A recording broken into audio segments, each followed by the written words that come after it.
Langkah kejut dari Bobby Fischer membuat lawannya shock alias tidak bisa bernafas kawan-kawan. Partai ini terjadi pada tahun 1963 di New York di saat Bobby Fischer melawan Ruben Fine. Dimulai dari E4, E5 dan kuda F3 dibalas dengan kuda C6 oleh hitam, gajah C4, gajah C5 dengan varian Italian game di sini. B4 langsung diajak dengan varian Evan Gambit, dan ini partai satu-satunya dari Bobby Fischer yang dapat gelar dari FIDE dengan super excellent Evan Gambit. Di posisi ini dari hitam langsung mengambil tawaran itu, dibalas dengan C3 dan gajah di sini K5. D4, perhatikan kawan-kawan, langkah yang sangat tajam dari Evan Gambit ini. Setelah terpin pion yang di C3 malah mengajak pertukaran lagi, dan setelah diterima ternyata dari Fischer rokade, dibalas dengan langkah pion kali pion dan menteri ke B3, menteri ke E7 dengan maksud mengancam pion yang di E4 tentunya. Di sini kuda kali pion dibalas dengan kuda ke F6, persiapan untuk rokade. Tapi Bobby Fischer tidak memberikan celah untuk dia aman setelah mengorbankan pion kawan-kawan. Di posisi ini langsung kuda ke D5, mengajak pertukaran, diterima dan dibalas dengan pion langsung mengancam kuda. Tentu di sini lajur daripada hitam E terbuka, tapi tidak bisa karena E1 di sini dijaga oleh gajah hitam daripada hitam kawan-kawan. Di posisi ini kuda ke E5 karena dari hitam tidak mau langkah bolak-balik, dan langkah itu diterima oleh putih. Dipukul oleh menteri, dibalas dengan gajah ke B2. Hitam tidak diberikan kesempatan untuk memainkan langkah rokade kawan-kawan. Di posisi ini hitam menteri G5 dan lagi-lagi H4. Perhatikan trik jebakan jenius dari Bobby Fischer di posisi ini kawan-kawan, yang memaksa menteri tidak tenang.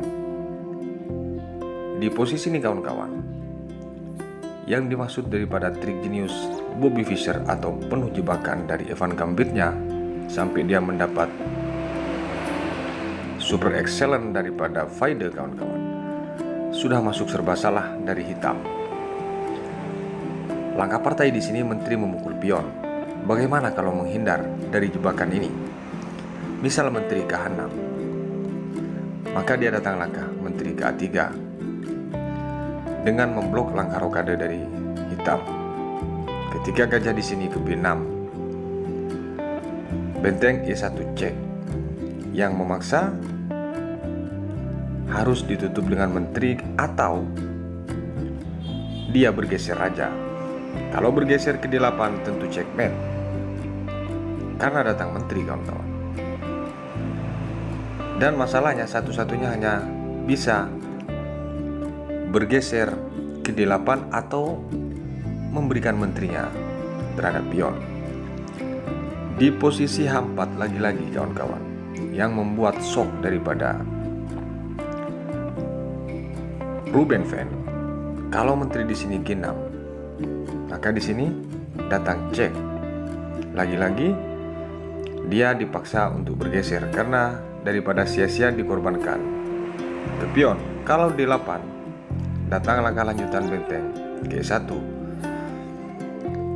dipukul atau tidak, tentu di sini ancamannya checkmate. Tapi kalau di sini gajah ke B4 untuk menjaga kemungkinan cek, datang H5, dipaksa untuk menteri bergeser. Kalau menteri bergeser di sini atau menteri memukul, langkah terbaik, maka di sini gajah memukul pion, bergeser Langsung gajah cek, yang memaksa hanya satu-satunya ditutup dengan gajah dan sekaligus checkmate kawan-kawan. Di posisi ini, akhirnya setelah mungkin dipikir matang-matang oleh hitam, menteri menerima tawaran pion. Dan langkah ini langsung diambil. Kombinasi yang sudah disiapkan dengan memukul pion G7. Benteng G8 cek.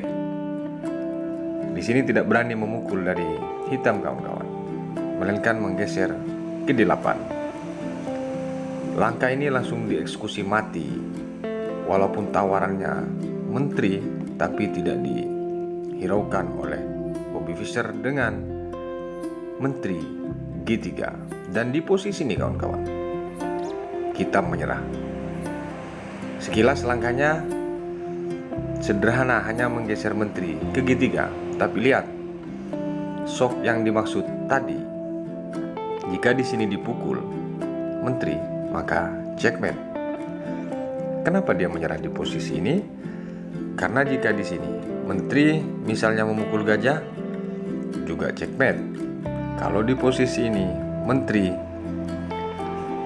tidak dipukul, melainkan gajah memukul benteng, maka di sini datang langkah dipukul cek. Setelah bergeser, maka menteri tetap cek I8 dan checkmate. Kalau di posisi ini benteng memukul gajah, maka datang langkah lanjutan menteri cek yang tidak bisa ditutup atau percuma. F6 misalnya, cek I7 dan checkmate. Pelajaran yang bisa diambil kawan-kawan dari posisi ini sebenarnya ada di posisi pion H4 dari Evan Gambit. Pertanyaannya, bagaimana kita menggiring lawan kita menuju Evan Gambit dengan struktur bangunan seperti ini? Tentu itu butuh strategi kawan-kawan. Namun di sisi lain, bahwa dari struktur bangunan ini memang hanya akan terbentuk dari pembukaan Evan Gambit. Ini putih dipegang oleh Donald Byrne dan hitam dipegang oleh Bobby Fischer di Tide Trophy 1956. Dimulai dengan kuda F3, kuda F6 dibalas dengan C4 dan di sini G6. Kuda C3 dan dibalas gajah G7. Pembukaan Inggris varian kuda kawan-kawan. D4 dibalas dan di sini rokade langsung hitam. Gajah langsung F4 dibalas dengan D5 dan menteri ke B3. Pion kali pion dan menteri kali pion. C6 dilanjutkan dengan E4. Kuda ke D7 dibalas dengan benteng D1. Kuda ke B6 dengan mengancam menteri C5. Dari putih masih belum punya keinginan untuk rokade kawan-kawan. Dia betul-betul ingin mendobrak pertahanan hitam sedari awal. Gajah di sini G4 dengan target kuda yang mau dihilangkan dibalas dengan gajah G5. Dia mengabaikan pertahanan tapi fokus kepada serangan kawan-kawan. Dibalas dengan langkah kuda ke-4. Perhatikan di sini kuda ini kawan-kawan, betul-betul seperti diberikan begitu saja tentunya. Karena dengan mengancam menteri kena kuda yang dari C3 tentunya. Langkah partai kawan-kawan. Putih menjawab menteri K3. Kenapa kalau dimakan? Nah, jika dimakan, maka datang langkah. Di sini dengan kuda kali pion dengan mengancam menteri. Jika di sini dipukul, maka datang langkah. Dipukul terlebih dahulu. Dan setelah dipukul oleh gajah, benteng cek terlebih dahulu. Dilanjutkan dengan gajah K2, maka di sini gajah kali kuda dipukul kuda, dan dilanjutkan tentu di sini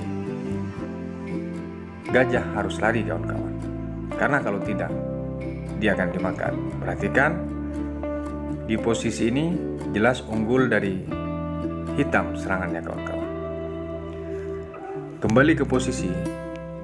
Di saat di sini kuda ke 4, langkah partai dari putih membalas menteri A3.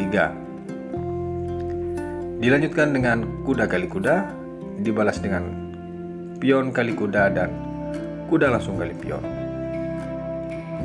Gajah di sini langsung mengancam, dibalas dengan langkah menteri ke B6. Mengabaikan kualitas dari Bobby Fischer dan dilanjutkan dengan gajah ke C4. Betul-betul serangan penuh dari putih kawan-kawan. Kuda di sini memukul, sekaligus di sini mengancam benteng tentunya. Jika di sini dipukul oleh gajah benteng terlebih dahulu, maka datang langkah dengan mengancam menteri. Kalau di sini menteri memukul kuda, maka tentu harus kehilangan menteri kawan-kawan. Kembali ke posisi. Di saat di sini kuda memukul pion, gajah C5 dibalas. Mengancam ancaman terlebih dahulu. Cek dan raja ke F1. Rupanya dia betul-betul tidak berniat untuk rokade kawan-kawan. Gajah ke 6. Perhatikan langkah daripada Bobby Fischer ini mengorbankan menterinya atau membiarkan menterinya kawan-kawan. Langkah herok ini tentu dihitung dengan hitungan yang cukup matang. Jika di posisi ini kawan-kawan dipukul terlebih dahulu, maka di sini menteri datang cek terlebih dahulu. G1 karena tidak mungkin ditutup gajah, maka di sini dapat cek terlebih dahulu. Setelah F1, maka datang double check. Dan jika di sini ke G1 lagi, tentunya memang harus ke situ satu-satunya, maka datang menteri cek, dipukul dengan benteng dan checkmate. Jika itu dilakukan oleh putih. Kembali ke posisi di saat gajah di sini ke 6 mengajak pertukaran, langkah partai. Dia malah memilih untuk memukul menteri kawan-kawan. Bobby Fischer dengan aksi heroiknya mengorbankan menteri di B6. Dipukul dan dipukul cek. G1 raja dibalas dengan kuda cek, F1 dan D4. Setelah memukul pion cek lagi kawan-kawan. Kuda di sini langsung dibalas dengan G1 lagi, E2 lagi cek, dibikin bulan-bulanan, dibalas dengan F1 lagi, C3 cek, G1 dan di sini pion memukul gajah sekaligus mengancam menteri kawan-kawan. Jika di sini menteri ke C1 untuk melindungi benteng, maka di sini cek langsung hilang tentunya. Langkah partai di sini. Di saat posisi menteri diancam oleh benteng, menteri ke B4 dibalas dengan langkah benteng ke-4 lagi-lagi diancam, menteri kali pion dan di sini kuda kali benteng. Dilanjutkan dengan H3. Dari putih tentu di sini masih unggul menteri kawan-kawan. Makanya dia masih sangat memungkinkan menurut dia untuk menuju kemenangan kawan-kawan. Benteng kali pion dan dibalas dengan raja ke H2 sekaligus mengancam kuda. Kuda kali pion dibalas dengan benteng G1 mengajak pertukaran. Benteng kali benteng dibalas dengan cek terlebih dahulu dan di sini gajah F8. Kuda kali benteng dilanjutkan dengan gajah ke D5. Perhatikan kawan-kawan. Dua perwira dari putih sekaligus menteri dan di sini hanya 4 perwira ringan dari hitam kawan-kawan. Kuda di sini ke F3 dibalas dengan langkah kuda ke 4 dan dilanjutkan dengan langkah menteri ke B8. masih di sini tentunya untuk menuju kemenangan daripada putih. Walaupun di sini dipancing, tapi sekarang gajah gelap daripada hitam terpin tentunya kawan-kawan. Dia memancing agar raja naik ke G7. Dibalas dengan B5 dan dilanjutkan dengan langkah H4, H5 dan kuda di sini ke E5. Raja G7 terlebih dahulu, dibalas dengan G1 dan di sini gajah langsung ke C5 cek, F1 dan G3 cek. Detik-detik dari putih dipaksa menyerah sebenarnya, namun karena dia unggul menteri kawan-kawan, tentu dia tidak mau menyerah, harus sampai perjuangan terakhir walaupun berdarah-darah kawan-kawan. Lari dia ke E1, cek lagi B4, lari lagi ke D1, cek lagi B3, dibalas dengan C1, masih belum menyerah. Dibalas lagi dengan kuda cek dan di sini ke B1. Setelah ke B1, cek C3, masih belum menyerah rupanya. Donald main di sini yang megang putih. Dia masih menggeser C1 dan langsung checkmate. Benteng ke C2. Dia baru menyerah setelah checkmate kawan-kawan.